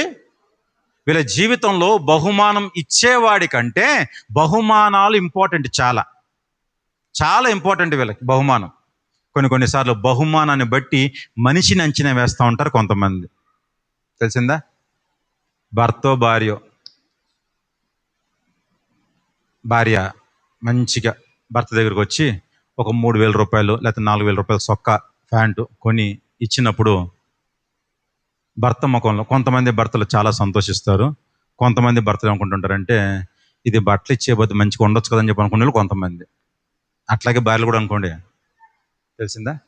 బహుమానం ఇవ్వగానే, లేకపోతే ఎవరన్నా బయటికి వెళ్ళి తెచ్చారు, మన ఈ మాట చెప్తాను, తప్పుగా అనుకోమాకండి, ఈ మాట చెప్తున్నాను చెప్పని. పల్లెటూరులో ఒక ట్రెండ్ ఉంటుందండి. పల్లెటూరులో ఏంటిది ఆ ట్రెండ్ అంటే, మనోళ్ళు ప్రతి ఫంక్షన్కి వెళ్ళి ఒక 100-150 చదివించి వస్తారు. ఇంట్లో ఏదైనా ఫంక్షన్ వచ్చింది, ఫస్ట్ ఆలోచన వచ్చింది తెలుసా అండి? ఎందుకంటే నేను చాలా చోట్ల ఏం పెట్టొచ్చానండి, నేను డబ్బులు పెట్టొచ్చాను, ఇప్పుడు నేను పెట్టే ఫంక్షన్ బట్టి వాళ్ళందరూ ఏం చెయ్యాలి? లిస్ట్ రాస్తారు, ఖచ్చితంగా లిస్ట్ రాస్తారు. రాయరా? ఎవరు ఎంత ఇచ్చారనే తెలుసుకోవడం లిస్ట్ రాస్తారు కంపల్సరీగా, అవునా? లిస్ట్ రాసేది ఇంటి దగ్గర కూర్చొని ఆలోచిస్తారు, నేను వీడికి 116 పెట్టాను, వీడేంటి అర్ధ 116 పెట్టాడు, ఈ ఎస్టిమేషన్ వేసుకుంటూ కూర్చుంటారు ఇళ్ళలో కొంతమంది. అందరు కాదండో, కొంతమంది. అంటే ఒక ఫంక్షన్ పెట్టేది మనం ఏం ఆశించి పెడుతున్నాము? బహుమానం ఆశించి. అవునా కాదా? ఒక పెళ్లి జరుగుతుందండి. పెళ్లి చేసే పెద్ద లేచి మైకు తీసుకొని ఒక మాట చెప్పాడు. ఏంటిదనంటే, మీ బహుమానాలు మీ దగ్గరే పెట్టుకోండి, తినేసి వెళ్ళిపోండి. ఒక్కరు కూడా బహుమానం ఇవ్వకూడదు. ఒక్కరు కూడా బహుమానం. ఆ మనసు ఎంతమందికి ఉంటుందండి? దరిదాపుల 5,000 నుంచి 6,000 మంది ఉన్నారు అక్కడ. 5,000 నుండి 6,000 మంది ఉన్నారు. ఈ 5,000 మంది తలా ఒక 100 వేసుకొచ్చినా ఎంత వచ్చేదండి? వచ్చేయే కాదా? బహుమానానికి ఆశపడ్డ వ్యక్తి, ఆశపడని వ్యక్తి, ఆ వ్యక్తి ఎంతోమందికి పెట్టాడు. కానీ పెళ్లి జరుగుతుంటే ఇట్లా అందరి ముందు లేచి నుంచొని ఫస్ట్ చెప్పిన మాట అదే, మీ బహుమానాలు మీ దగ్గరే పెట్టుకోండి, బహుమానాలు ఎవరు కూడా ఇవ్వద్దు. మళ్ళీ మీరు పెట్టారనుకోండి, మళ్ళా నేను రావాలి, నేను మళ్ళా పెట్టాలి, నాకు ఈ గోలే వద్దు. మంచిగా శుభ్రంగా భోజనాలు తయారు చేసాము, తినేసి వెళ్ళిపోండి. ఆ మనసు ఉండాలండి. బహుమానాలు కాదండి మనకి ఇంపార్టెంట్, బహుమానం ఇచ్చే. మీ ఫంక్షన్ గురించి నేను మాట్లాడలేదండో, మళ్ళీ మీ ఫంక్షన్ గురించి అనుకున్నారు మీరు, నేను మీ ఫంక్షన్ గురించి మాట్లాడలేదు. తెలిసిందా? బహుమానాలు ఇచ్చే దేవుడు ఇంపార్టెంట్ మనకండి. మన దేవుడు మనకు అని అంటున్నాడు, నేను ఇచ్చు బహుమానము చెయ్యి, ఏదో ఒక పని చెయ్యి, ఆయన దగ్గర నుంచి బహుమానం పొందుకునేట్టు ఏదో ఒక పని చెయ్యి. మరి ఆయన బహుమానం ఇంకా ఆయన దగ్గరే ఉందంట. చెయ్యి, నువ్వు ఏదైనా పని చేస్తే, ఇప్పుడు స్కూళ్ళలో ట్రోఫీలు తీసుకొచ్చి పెడతారు. ట్రోఫీ ఎప్పుడు ఇస్తారు? ఒక పందెం పెట్టాలి, పరుగు పందెమో లేకపోతే చెస్సో లేకపోతే చైర్సో, ఏదో ఒక పందెం పెట్టాలి. ఆ పందెంలో గెలిచిన వాడికా లేకపోతే గెలవని వాడికా? గెలిచిన వాడికి ఏమిస్తారు? ట్రోఫీ ఇస్తారు. నార్మల్గా పాల్గొన్న వాడికి అప్రిషియేషన్ సర్టిఫికేట్ ఇస్తారు, అవునా? అంతసేపు ఎక్కడ ఉంటుంది ట్రోఫీ? అక్కడే ఉంటుంది, స్కూల్లోనే ఉంటుంది. దేవుడి దగ్గరే ఉందంట మన బహుమానం. పందెంలో ఉన్నాం, పరుగు పందెంలో ఉన్నాం. పౌలు అంటూ ఉన్నాడు, నేను నా పరుగు ఎంత మంచిగా పరిగెత్తుతున్నానో నా కొరకు బహుమానం రెడీగా ఉంది. నా కొరకు ఏం రెడీగా ఉంది? జీవ కిరీటం రెడీగా ఉంది. ఎందుకయ్యా నువ్వు ఫస్ట్ వస్తావు అంత కాన్ఫిడెన్సా? Yes, నాకుందా confidence. నేను నూతన పరచబడ్డానన్న కాన్ఫిడెన్స్ నాకుంది. నేను మారతానన్న కాన్ఫిడెన్స్ నాకుంది. ఎలాంటి సందర్భాలు ఎదురైనా సరే నేను వాటి వైపు చూడకుండా యేసుక్రీస్తు అడుగులు వేస్తానన్న కాన్ఫిడెన్స్ నాకుంది. కాబట్టే నా కొరకు దేవుడు బహుమానం రెడీ చేశాడు. దేవుడు నా కోసం బహుమానం రెడీ చేశాడు. ప్రేమైన దేవుని బిడ్డలారా, వీరు నీళ్లు లేని బావులంట. వీళ్ళు ఎలాంటి వారంట అండి? సహోదరిని దర్శించాడు యాకోబు బావి దగ్గర. ఎన్ని డబ్బులు ఇచ్చాడు? ఎన్ని డబ్బులు ఇచ్చాడు? ఎన్ని డబ్బులు ఇచ్చాడు? ఎన్ని కార్లు ఇచ్చాడు? ఇచ్చాడా? ఆమె జీవితాన్ని ఏం చేశాడు? దేవుడు నూతనపరిచాడు. ఆమె జీవితాన్ని నూతనపరిచాడు. మన దేవుని బిడ్డలారా, నువ్వు నూతన పరచబడలేదే, ఇంకా అదే పాత స్థితిలో ఉన్నావా? నువ్వు ఇంకా స్నిగ్ధ దగ్గరే ఉన్నావు, అక్కడే ఆగిపోయావు. నీ బ్రతుకంతా అట్లాగా ఉంటుందేమో. కనీసం ఈ రోజైనా సరే మార్పు చెంది ఒక్క అడుగు ముందుకు వేయి, ఒక్క అడుగు ముందుకు వేయి. ఇస్సాకు ఏ విధంగా అయితే ముందుకు నడిపింపబడ్డాడో, ఇస్సాకు ఏ విధంగా అయితే ముందుకు అడుగు వేశాడో, అలాగన నువ్వు కూడా నీ జీవితాన్ని మార్చుకో. నువ్వు ఆ పని చేయగలిగితే ఇదిగో యాకోబు బావి నీ కొరకు నా కొరకు ఎదురు చూస్తుంది. యాకోబు బావి నీ కొరకు నా కొరకు ఎదురు చూస్తుంది. నిన్ను నూతన పరిచి పరలోకానికి వెళ్ళేటట్లు, పరలోకానికి కావలసిన మహిమా శరీరాన్ని, పరలోకానికి కావలసిన అద్భుతాలను, పరలోకానికి కావలసిన బుద్ధిని నీకు ఇవ్వటానికి యాకోబు బావి సిద్ధంగా ఉంది. అట్టి కృపతో మనందరము నింపబడుదుముగాక. మా గురించి ప్రార్థన చేసుకుందాం. ఏ బావి దగ్గర ఆగిపోయావో ప్రార్థన చేయి. ప్రార్థన చేద్దాం. ప్రతి ఒక్కరం దేవునికి ప్రార్థన చేద్దాము. అందరం కూడా ప్రభువా, ప్రతి ఒక్కరు కూడా దేవునికి ప్రార్థన చేద్దాం. దేవుని అడగండి, ఆగిపోనయ్యా, స్నిగ్ధ దగ్గర ఆగిపోయానేమో, నన్ను క్షమించు ప్రభువా, ఇక నుంచి ఆగనయ్యా. అయ్యా, ఇక నుంచి ఆగను తండ్రి. యాకోబు బావి వరకు కూడా, ఆయన్ని కలుసుకునేంత వరకు కూడా, ఆ సింహాసనంలో ఆయన్ని కలుసుకునేంత వరకు కూడా, ఆయన ముఖ దర్శనం చేసుకునేంత వరకు కూడా నీ ప్రయాణం ఆగకూడదు. ప్రేమైన దేవుని బిడ్డ, నీ ప్రయాణం ఆగకూడదు. దేవుడు కోరుకుంటూ ఉంటున్నాడు. ప్రభువా, దేవుడు నీ దగ్గర అదే కోరుకుంటూ ఉంటున్నాడు. ప్రభువా, ప్రార్థన చేయి, దేవునికి ప్రార్థన చేయి. ఆగిపోను. ఈ సిగ్నా బావి దగ్గర ఇస్సాకు ఆగలేదు. నా తండ్రి, నా పినతండ్రి, నా పితరుడు ఆగిపోలేదయ్యా. నేను ఆగను తండ్రి, నేను ఆగను. నా జీవితంలో ఎన్నోసార్లు ఆగిపోయానేమో. నన్ను క్షమించండి. ప్రార్థించు ప్రేమైన దేవుని బిడ్డ. పరిపూర్ణమైన మనసుతో నువ్వు నూతన పరచబడాలి అని చెప్పిన ఆలోచనతో దేవునికి ప్రార్థన చేయి. ప్రతి ఒక్కరు కూడా దేవునికి ప్రార్థన చేద్దాం. సర్వోన్నతుడా, స్తోత్రం చెల్లిస్తున్నాం నా తండ్రి. ఈ సమయంలో ప్రభువా, నీ సన్నిధిలో నా తండ్రి మేమందరం ఏకీభవించి ఉండగా, మేమందరం నా తండ్రి సిగ్నల్ దగ్గర ఆగిపోతున్నామేమో. క్షమించండి, ముట్టండి. రెహబోతు నుంచి యాకోబు బావి వరకు నా తండ్రి ప్రయాణం చేసే కృపని, ధన్యతను బిడ్డలకి మీరు దయచేయండి ప్రభువా. నా తండ్రి, నిన్ను కలుసుకునేంత వరకు కూడా నా తండ్రి మా ప్రయాణాలు ఆగకూడదయ్యా. ఆ బావిని చేరే వరకు, రక్షణార్థమైన బావి వరకు నా తండ్రి ప్రభువా మేము చేరునట్లు, రక్షణకి ఆధారమైన మిమ్ముల్ని చేరేటట్లు ప్రభువా అట్టి నడకని, స్థిరత్వాన్ని మా అందరికీ దయచేయమని కోరుచు, మా అందరి ద్వారా రావాల్సిన మహిమ ఘనత మీకే ఆరోపిస్తూ యేసు నామమున ప్రార్థన సమర్పిస్తున్నాం మా పరమ తండ్రి. ఆమేన్.